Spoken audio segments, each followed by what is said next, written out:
মহান আল্লাহ সুবহানাহু ওয়া তাআলার শাহী দরবারে শুকরিয়া আদায় করছি, যিনি দয়ার মেহেরবানি করে আজ জমাদি উসানির চতুর্থ জুমার সালাত আদায়ের জন্যে আল্লাহর ঘর মসজিদে আসার সুযোগ করে দিয়েছেন। এজন্যে সমস্বরে দরাজ কণ্ঠে মহান মালিকের জন্যে কালিমাতে শুকর আদায় করি, পড়ি আলহামদুলিল্লাহ। অসংখ্য অগণিত দুরুদ সালামের হাদিয়া নাজরানা পেশ করছি আমাদের নবী মুহাম্মদুর রাসূলুল্লাহ সাল্লাল্লাহু আলাইহি ওয়াসাল্লামের শানে। আল্লাহুম্মা সাল্লি আলা মুহাম্মদ, আল্লাহুম্মা বারিক আলা মুহাম্মদ। আল্লাহ, আপনি আমাদের পক্ষ থেকে, এই মসজিদের পক্ষ থেকে আপনার হাবিবের জন্য দুরুদের হাদিয়া কবুল করুন, আমিন। উপস্থিত জুমা জামাতের মুসাল্লি সাহাবান, আজকের জুমার সংক্ষিপ্ত সময়ে জুমার আলোচনার বিষয়বস্তু হল ভালো মৃত্যুর উপায় এবং খারাপ মৃত্যু থেকে বাঁচার উপায়। এই বিষয়টাকে সামনে রেখে আল্লাহর কোরআন থেকে দুইটি আয়াত তেলাওয়াত করেছি। আয়াতে কারিমাকে সামনে রেখে সেই বিষয়ের উপর কথা বলার জন্য চেষ্টা করব। আল্লাহ পাক যেন সহজ সরলভাবে কথাগুলা বুঝিয়ে বলার এবং আমল করার আল্লাহ তৌফিক দান করেন, আমিন। একজন মুমিন দুনিয়ার জীবনের এবং আখিরাতের জীবনের এক কথায় একজন মুমিনের বড় সাফল্য হলো সে যখন মরণের মুখোমুখি হবে, মৃত্যুর মুখোমুখি হবে, ওই অবস্থাত, সাকারাতের অবস্থাত, মৃত্যুর অবস্থাত ঈমানের হালতে দুনিয়া থেকে যাওয়া। কোনো মুমিন যদি মৃত্যুর মুখোমুখি হয়ে ঈমানের হালতের অবস্থায় দুনিয়া থেকে যদি যেতে পারে, তার পুরা জীবন সফল, সুবহানাল্লাহ। এই জন্য একজন মুমিনের আশা থাকতে হবে, চিন্তা থাকতে হবে। একজন মুমিনের সবসময় মাথায় এই জিনিসটা রাখতে হবে, আমার জীবনের শেষ পরিণতিটা কি হবে, যে আমার দুনিয়ার যাওয়ার সময় যখন হবে, আমার যাওয়াটা ঈমানের হালত হবে নাকি বেঈমান অবস্থায় হবে। আর ঈমানের হালতে হওয়ার জন্যে কি আমল দরকার, কীভাবে দুনিয়ার জীবন সাজানো দরকার, সেই বিষয়গুলো নিয়ে দুনিয়ার জীবন যাপন করা, সেই বিষয়গুলো সবসময় মাথায় ঘুরপাক করা, যাতে দুনিয়া থেকে যাওয়ার সময় আমার একটা সুন্দর মরণ হয়, সুন্দর মরণের মাধ্যমে যেন ওই জগতে আমি শান্তিতে থাকতে পারি। কারণ আল্লাহ নবীজি সাল্লাল্লাহু আলাইহি ওয়াসাল্লাম বলছেন, ইন্নামাল আমালু বিল খাওয়াতিম, বান্দার সমস্ত আমল নির্ভর করে শেষের উপর। তার শেষ ভালো, তার পুরা জিন্দেগি ভালো। শেষ খারাপ, তার পুরা জিন্দেগি খারাপ। আল্লাহ না করুক কেউ যদি জীবনের শেষ প্রান্তে এসে মরণের মুখোমুখি হয়ে যদি বেঈমান অবস্থায় চলে যায়, তাহলে তার যে বয়সগুলো সে পেয়েছে 40 বা 50, তার সমস্ত জিন্দেগি বরবাদ। এজন্য আমাদের সব সময় পেরেশান থাকতে হবে, আল্লাহ আমার যেই দিন মরণের অবস্থা এসে যাবে সেই দিন যেন আমি ঈমান নিয়ে চলে যেতে পারি, বেঈমান যেন না হয়, ঈমান হারা যেন না হয়, ঈমানের হালতে যেন যেতে পারি। সেই পেরেশান, সেই বেকুল, সেই চিন্তা একজন মুমিনের থাকা উচিত। এই জন্য কতিপয় কিছু প্রস্তুতির কথা বলবো, যেই প্রস্তুতিগুলো থাকলে যে ইনশাআল্লাহ আপনি আশা করতে পারেন যে জীবনের শেষ প্রান্তে মরণের মুখোমুখি হয়ে আপনি একটা ভালো মৃত্যু পাবেন, আপনার শেষ জীবনটা সুন্দর হবে। শেষ জীবন সুন্দর হলে আপনার মরণের পরের জগৎ আপনার সুন্দর হয়ে যাবে। এই জন্য কিছু প্রস্তুতি দরকার। 1 নাম্বার, ভালো মরণ যদি চান, যে আপনার পরিণামটা, জীবনের শেষ পরিণামটা সুন্দর হোক, আপনি যদি চান, তাহলে এই দুনিয়ার জীবনে যতদিন আছেন সব সময় সদা সর্বদা মরণকে স্মরণ রাখতে হবে, মরণের কথা স্মরণ রাখতে হবে। এবার মরণের পরে ওই জীবনের জবাবদিহিতার স্মরণ নিজের ভিতর থাকতে হবে। মৃত্যুর পরের জীবন এবং মরণের কথা যদি কারো কাছে স্মরণ থাকে, আশা করা যায় ইনশাআল্লাহ সেই বেঈমান হয়ে মারা যাবে না, সেই ঈমান নিয়ে দুনিয়া থেকে চলে যেতে পারবে। রাসূল কারীম সাল্লাল্লাহু আলাইহি ওয়াসাল্লাম বলেছেন, উম্মত ছোট্ট একটা হৃদয়ে কতই জল্পনা কল্পনা আমরা করে থাকি। এই ছোট্ট হৃদয়ে দুনিয়াকে সাজাবার জন্য কত পরিকল্পনা আমাদের দিলের ভিতর লালন পালন আমরা করি। নবীজি বলেছেন, তোমার ছোট্ট হৃদয়ে হাজার হাজারো লালন পালনের ভিতর, চিন্তার ভিতর তুমি মরণের কথাটা একটু স্মরণ রাখো, তাহলে দুনিয়া তোমাকে ধোঁকা দিতে পারবে না। দুনিয়ার রং তামাশার মায়ায় পড়ে তুমি বেঈমান হবে না। মরণ তোমাকে কথা বারবার বলবে যে মরণের পরের জগৎ আছে, ওই জগতে, দুনিয়ার জগতের সমস্ত জবাবদিহি আমার করা লাগবে। মরণের কথা যখন স্মরণ বারবার করবে, মরণ সাথে সাথে আপনাকে এই অ্যালার্ট, এই সতর্কতা আপনাকে সাথে সাথে করে দিবে যে এই দুনিয়ার জগতের জবাবদিহিতা আমাকে করতে হবে। এই জন্য সব সময় সদা সর্বদা রাসূল আরবি সাল্লাল্লাহু আলাইহি ওয়াসাল্লাম বলছেন, মরণকে স্মরণ করো। সব সময় যদি নাও পারেন, আপনি একটা রুল করেন, নিয়ম করেন, সকাল সন্ধ্যা 2 বার মরণকে স্মরণ করুন। আপনি সকাল সন্ধ্যা 2 বার যখন মরণকে স্মরণ করবে, হঠাৎ যদি আমার এখন মরণ হয়ে যায়, আমার এই সাজানো গোছানো পরিবার আপন জায়গায় পড়ে থাকবে, আমার ছোট্ট ছোট্ট বাচ্চারা আপন জায়গায় পড়ে থাকবে, কিছুক্ষণ কান্নাকাটি করবে, মা বাপ আত্মীয় স্বজন কান্নাকাটি করবে, আমার ব্যাংকে পড়ে থাকা সম্পদ পড়ে থাকবে, আমি চলে যাব। এই কল্পনা জল্পনা যখন আপনি সকাল সন্ধ্যায় 2 বার করবেন, অবশ্যই অবশ্যই নবীজি বলেছেন দুনিয়া আপনাকে ধোঁকা দিতে পারবেন। সাহাবা ইকরামের জীবনে দেখেন, হযরত উসমান রাদিয়াল্লাহু তাআলা আনহুর জীবনে দেখেন, অথচ সে কোন উসমান যাকে আল্লাহ নবীজি দুনিয়াতে থাকতে জান্নাতের সার্টিফিকেট দিয়েছেন, উসমান তুমি জান্নাতি। ওই উসমান রাদিয়াল্লাহু তাআলা আনহু যখন কবরের পাশ দিয়ে যাইতেন, তিনি কবর দেখে দেখে কান্না করতেন, কান্না ধরে রাখতে পারতেন না। হাদিসে এসেছে, ইজা ওয়াকাফা আলা কবরিন, হযরত উসমান যখন কবরের পাশে দাঁড়াতেন, কবর দিয়ে যাইতেন, তিনি এমনভাবে কান্না করতেন, হাত্তা ইয়াবুল্লা লিহিয়াতাহু, ওনার দাড়ি মোবারকগুলো ভিজে যাইত। তো সাহাবায়ে কেরাম অন্যান্য সাথী সঙ্গীরা বলতেন, ইয়া উসমান, আপনার কাছে জান্নাত জাহান্নামের কথা বললে এত কান্না করেন না, কবরের পাশ দিয়ে গেলে, কবর দেখলে এত কান্না করেন কেন? তখন উসমান বলেন যে আমার নবীজি বলতে আমি শুনেছি, রাসূলুল্লাহ সাল্লাল্লাহু আলাইহি ওয়াসাল্লাম বলেছেন, ইন্নাল কবরা আউয়ালু মানাজিলিল আখিরাহ। উসমান রাদিয়াল্লাহু আনহু বলেন, সাথী সঙ্গী শুনো, আমার নবীজি বলেছেন পরকালের যত স্তর আছে, যত ঘাটি আছে, ঘাটির ভিতর সর্বপ্রথম ঘাটি হলো কবরের ঘাটি। এটাই হলো জীবনের প্রথম ঘাটি। ফাইন নাজা মিন, যে ব্যক্তি এই ঘাটিতে মুক্তি পেয়ে যাবে, ফামা বাদা আইসারাহু, আর যতগুলা ঘাটি আছে সমস্ত ঘাটিতে সে নিরাপদ হয়ে থাকবে। সুবহানাল্লাহ। এই জন্য আমি জানি না আমি ওসমানের সাথে এই ঘাটিতে কি আচরণ করা হয়। আমাকে আমার রব আমার নবীজির মাধ্যম দিয়ে আমাকে জান্নাতের সার্টিফিকেট দিয়েছেন, আবার সেই সার্টিফিকেট যদি নিয়ে ফেলে, তাহলে আমার কবরের জগতের অবস্থা কি হবে? এখনো তো আমার মরণ হয় নাই, কবর আমার সাথে কি আচরণ করবে এখনো আমার জানা নাই। এই জন্য কবর দেখলে আমার বড় ভয় লাগে। ওয়া ইল্লাম ইয়ানজাহ মিনহু, তিনি বলেন কেউ যদি এই ঘাটিতে গিয়ে যদি মুক্তি না পায়, কবরের জগৎ থেকে নিয়ে যত ঘাটি আছে সে সমস্ত ঘাটিতে শক্ত বাধার সম্মুখীন হয়ে যাবে, সে মুক্তি পাওয়ার কোনো আশা রাখতে পারে না। তিনি বলছেন, আমার নবী সাল্লাল্লাহু আলাইহি ওয়াসাল্লাম আরো বলেছেন যে মা রাআইতু মাওদিরান কত্তু ইল্লা ওয়াল কবরু আফদাউ মিনহু। আমার নবীজি বলেছেন কবরের চাইতে ভয়ানক জায়গা আমি রাসূল আর দেখি নাই। আমার উম্মতকে যদি কবরের শাস্তি সম্পর্কে যদি অবহিত করা হতো, জানাইয়া দেওয়া হতো, আমার উম্মত কবরস্থান থেকে অনেক দূরে চলে যেত। আজ সেই কবরস্থানের পাশ দিয়ে আমরা যাই, কত হাসাহাসি করি, কত রং তামাশা করি, কবরের পাশ দিয়ে যায়, কত উচ্চস্বরে গান বাজনার রেকর্ড চালিয়ে যায়। এমনও দেখা যায় অনেকে কবর করতে গিয়ে কবরে দাঁড়িয়ে সেলফি করে, কবরে খাওয়া দাওয়া করে, হাসা তামাশা রং ডং করতে থাকে কবরের উপর দাঁড়িয়ে।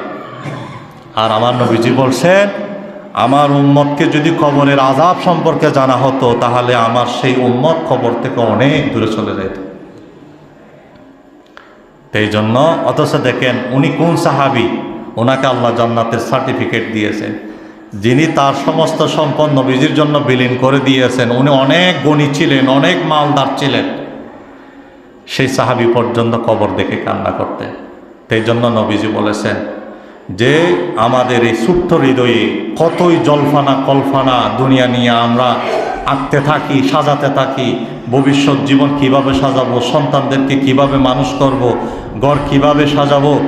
নবীজি বলেছেন এই ছোট্ট হৃদয়ে মরণের কথা একটু স্মরণ রাখো, তাহলে এই দুনিয়া তোমাকে আর ধোঁকা দিতে পারবে না। তাহলে 1 নাম্বার, ভালো মরণ যদি চান, একটা হাস্যাস বাস্যাস চেহারা নিয়ে যদি দুনিয়া থেকে বিদায় নিতে চান, সদা সর্বদা না হলে সকাল বিকাল 2 বার আপনি নিজেকে মরার আগে একবার মরা ভাবুন, যে একটু ভাবুন যে যদি এই অবস্থায় যদি আমার মরণ হয়ে যায়, এই অবস্থায় যদি আমার ইন্তেকাল হয়ে যায়, তাহলে আমার কি অবস্থা হবে।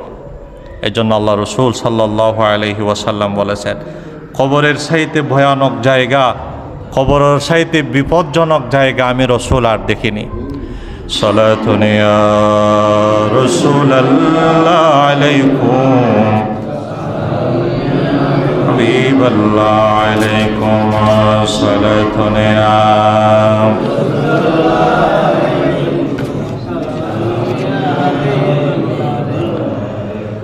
সুন্দর মরণের জন্যে, ইমানের হালতে জীবন যাওয়ার জন্যে, তাহলে 1 নম্বর প্রস্তুতি হলো সবসময় না পারলেও সকাল বিকাল ফজর এবং মাগরিবের সময় আপনি নিজেকে মরার আগে একবার মরা পাবেন।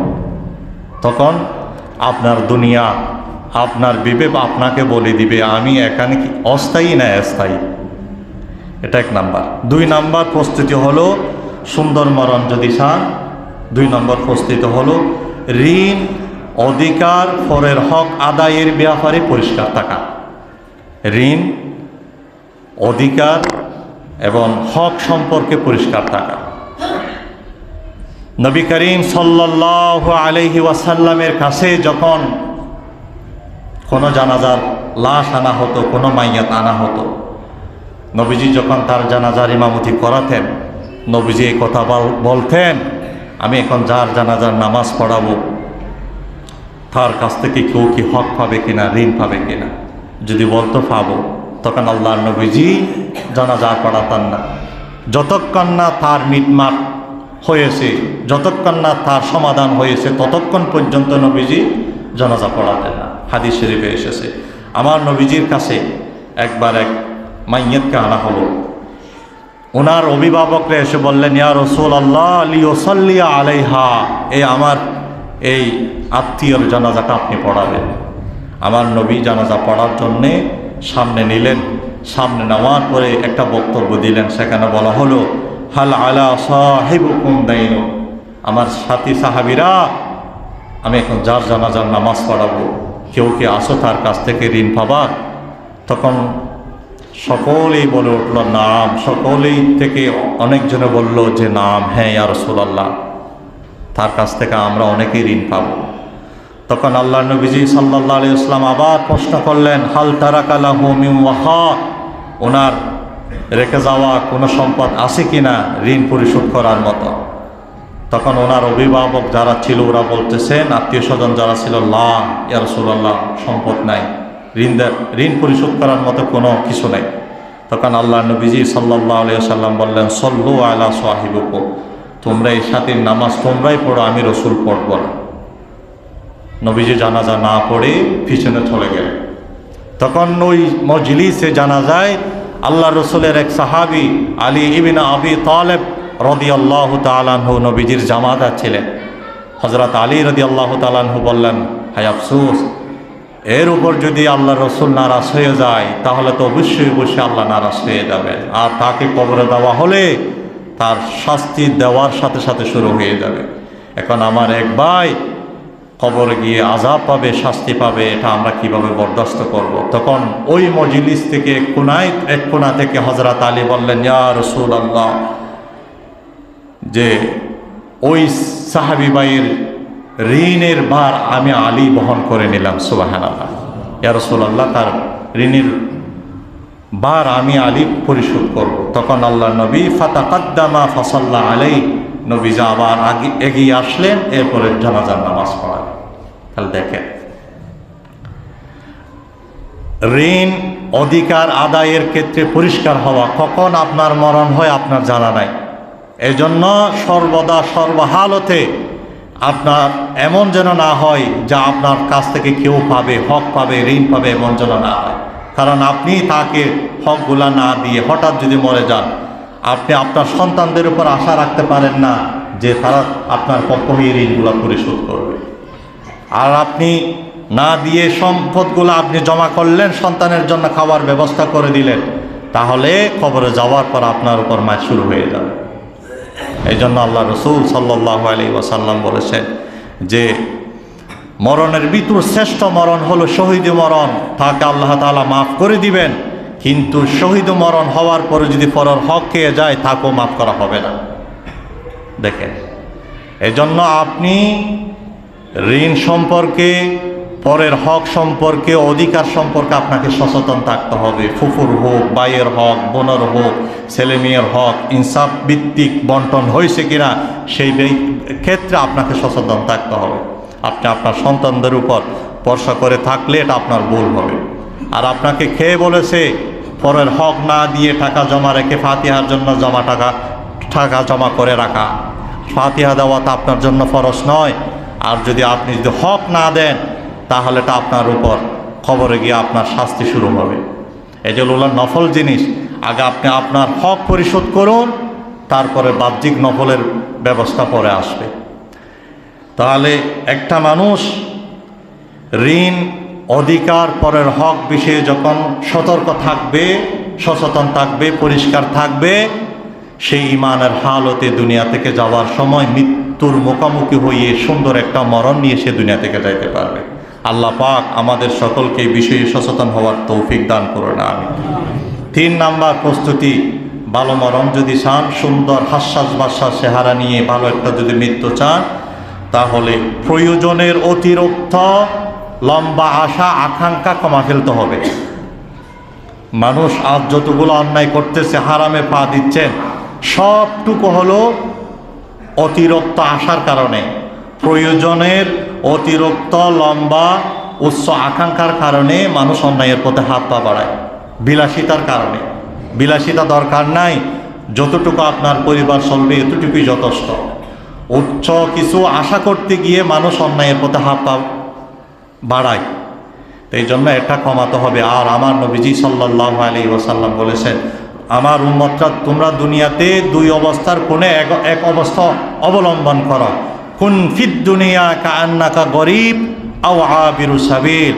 আমার নবীজি সাল্লাল্লাহু আলাইহি ওয়াসাল্লাম বলেছেন, উম্মত দুনিয়াতে 2 অবস্থার কোন একটা অবস্থা তুমি অবলম্বন করো। তুমি নিজেকে মুসাফির ভাবো, না হয় রাস্তার পথিক ভাবো। এই দুনিয়া তোমার জন্য স্থায়ী নয়, তুমি মুসাফির, তোমার আসল ঠিকানা হলো জান্নাত। কিছুদিনের জন্য তোমাকে পাঠানো হয়েছে সরঞ্জাম জোগাড় করার জন্যে। তাহলে মুসাফির যেমন যেখানে যায় সেখানে নিজের স্থানকে অস্থায়ী মনে করে, মুসলমান মুমিন মুসলমানকে সদা সর্বদা মনে রাখতে হবে, আমি এই দুনিয়াতে অস্থায়ী, আমার আসল স্থান হলো জান্নাত। অথবা নিজেকে রাস্তার প্রতীক মনে করো, রাস্তার প্রতীক যেমন নিজেকে দুর্বল ভাবে, যে সে যেমন ভাবতে থাকে আমি যতটুকু হাঁটছি এটা আমি অস্থায়ীভাবে, আমার গন্তব্যস্থল অনেক দূরে। আল্লাহ রাসূল বলছেন, না হয় নিজেকে রাস্তার প্রতীক মনে করো, তাহলে দুনিয়া তোমাকে ধোঁকা দিতে পারবে না। যতটুকু আছে এতটুকুর উপর তুমি সন্তুষ্ট থাকবে। সুবহানাল্লাহ।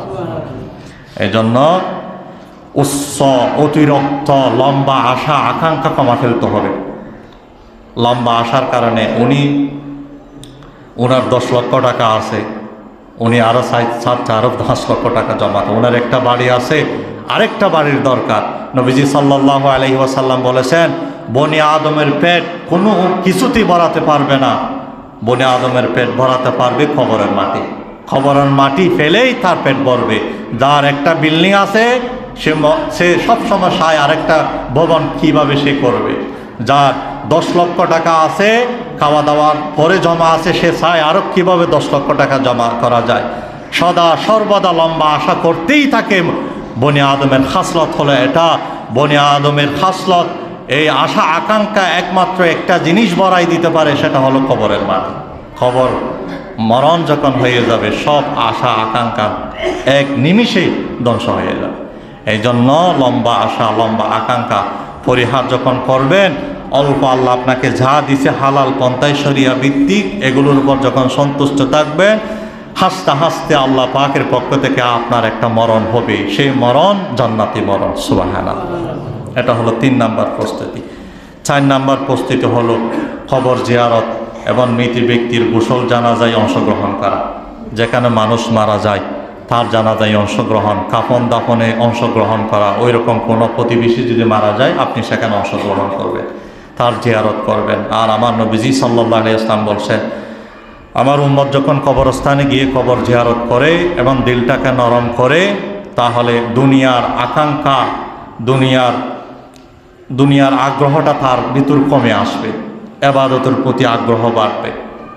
এই জন্য জিয়ারত যখন করবেন, তখন মনে মনে ভাববেন যে এই কবরস্থানে কত শিক্ষিত মানুষ পড়ে আছে, কত ধনী মানুষ কবরস্থানে পড়ে আছে, কত বুদ্ধিমান মানুষ, কত দুর্বল, কত বড় ছোট মানুষ এই কবরস্থানে পড়ে আছে। তাদের পরিবার সংসার এখনো দুনিয়াতে আছে, সাজানো গোছানো পরিবার, বুক করতে পারে নাই। ওই চিন্তা ভাবনা নিয়ে যখন আপনি জিয়ারত করবেন, তাহলে এই জিয়ারত, এই কবর জিয়ারতটা আপনার দিলটাকে নরম করে দুনিয়া বিমুখ করে দিবে, লম্বা আশা আকাঙ্ক্ষা থেকে আপনাকে বাঁচাইয়া রাখবে। তাহলে এগুলা থেকে যখন আপনি বাঁচতে পারবেন, সুন্দর একটা মরণ আপনার হবে ইনশাআল্লাহ। আল্লাহ পাক আমাকে সহ সকলকে জিয়ারত এবং নেক আমল করার তৌফিক দান করুন, আমিন। পাশাপাশি আরেকটা আমল, সেটা হলো ইসলাম, ঈমান, আমল, তাকওয়া ভিত্তিক জীবনযাপন করা। দেখেন এখানে 3টে বিষয়, ঈমান, আমল, তাকওয়া ভিত্তিক। আলহামদুলিল্লাহ আমাদের সকলের ঈমান আছে, বেশ আর কম আমল সবাই করি, কিন্তু তাকওয়া আমাদের কম। তাকওয়া মানে গুনাহ করার শক্তি থাকার পরেও গুনাহ না করা, অন্যায় করার সুযোগ আছে কেউ দেখতেছে না, তা না করা। কিন্তু ঈমান, আমল, ঈমান সবার গোপনীয়, আমল বেশ আর কম সবার আছে, কিন্তু তাকওয়া আমাদের কাছ থেকে একদম উঠে গেছে। এই জন্য ঈমানের পাশাপাশি, আমলের পাশাপাশি তাকওয়া ভিত্তিক জীবনযাপন করেন। তাকওয়া ভিত্তিক যখন জীবনযাপন করবেন, সুন্দর একটা জীবন হবে। সুন্দর জীবন হলে সুন্দর মরণ হবে, সুন্দর মরণ হলে সুখময় একটা জান্নাত আল্লাহ আপনাকে দান করবেন। সাহাবায়ে কেরাম রিদওয়ানুল্লাহি তাআলা আজমাইনের জীবন দেখেন, ঈমান, আমল, তাকওয়ার জীবনের জন্যে তারা প্রয়োজনে দেশ ছেড়েছেন, হিজরত করেছেন। অথচ দেখেন আমার নবীজির সাথে যারা মক্কার জমিন থেকে হিজরত করে গেছেন, শুধু ঈমানকে হেফাজতের জন্যে, আমলকে হেফাজতের জন্যে, ঘর বাড়ি ধন সম্পদ হারা হয়ে, ফকির হয়ে মক্কার জমিন থেকে মদিনায় হিজরত করেছেন। মদিনায় গিয়ে সবাই ফকির, অথচ সেই মানুষগুলো মক্কার ভিতর এক একজন এক এক পয়সাওয়ালা, একজন থেকে 2-4টা বাগান, এক একজন থেকে 10-15টা সুন্দর সুন্দর ঘোড়া, উট রয়েছে, এক একজন থেকে ছেলে মেয়ে, সংসার সাজানো গোছানো পরিবার। কিন্তু ঈমানের হেফাজতের জন্য, আমলের হেফাজতের জন্য, তাকওয়ার হেফাজতের জন্যে আল্লাহর নবীর সাথে হিজরত করে সবাই ফকির হয়ে গেছে, আবার তারা সেখানে স্বাবলম্বী হয়েছে। যারা ঈমান, আমল, তাকওয়া ভিত্তিক জীবনযাপন করে, আমার আল্লাহ তাআলা বলেছেন সাময়িক তারা কিছু কষ্ট পেল, তাদের জন্য সুখ শান্তি আমি আল্লাহ রেখেছি। সুবহানাল্লাহ। মান আমিলা সালিহান, যারা নেক আমল করে, মিন যাকারিন ওয়া উনসা, ইমানদার মহিলা পুরুষ যারা নেক আমল করে, ঈমান, আমল, তাকওয়া ভিত্তিক জীবনযাপন করে, আল্লাহ তাআলা বলেছেন ফালা নুহইয়ান্নাহু হায়াতান তাইয়্যিবা, আমি আল্লাহর পক্ষ থেকে তাদেরকে একটা আমি পবিত্র জীবন দান করি, যেখানে শান্তি আর শান্তি। সুবহানাল্লাহ। আল্লাহ পাক আমাকে সহ সকলকে যে কথাগুলা বলেছি এই কথার উপর আমল করা আল্লাহ তৌফিক দান করুন, আমিন। ওয়া আখির দাওয়ানা আলহামদুলিল্লাহি রাব্বিল আলামিন। যারা সুন্নাত আদায় করেনি, সারাকা সুন্নাত আদায়